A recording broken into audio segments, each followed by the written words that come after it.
আসসালামু আলাইকুম, আশা করি সকলে ভালো আছেন। আমি কালকেও একটা ভিডিও দিয়েছি যে আমার এই বিড়ালটা নিয়ে।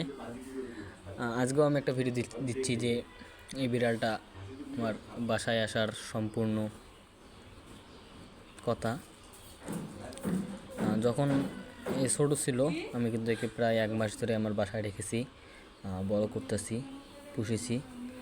যখন এ ছোটো ছিল তারা কিন্তু 2 জন ছিল, এক কথায় কি 2 বোন। 2টা কুকুর মিলে কিন্তু তাদের একজনকার বাসায় বাচ্চা দিয়েছিল। দেশি বিড়াল 2টা কুকুর মিলে কিন্তু তার মাকে মেরে ফেলেছে। তারপর থেকে দেখি যে 2টা বাচ্চা পোষা আমার পক্ষে সম্ভব না, আমি তো রোজগারও করতে পারি না। তার জন্য 2টা বাচ্চা আমি করছি যে একটা বাচ্চা নিয়ে এসে আমি পুষা শুরু করছি। এই পুষার পর অনেক খাওয়ার পর দেখেন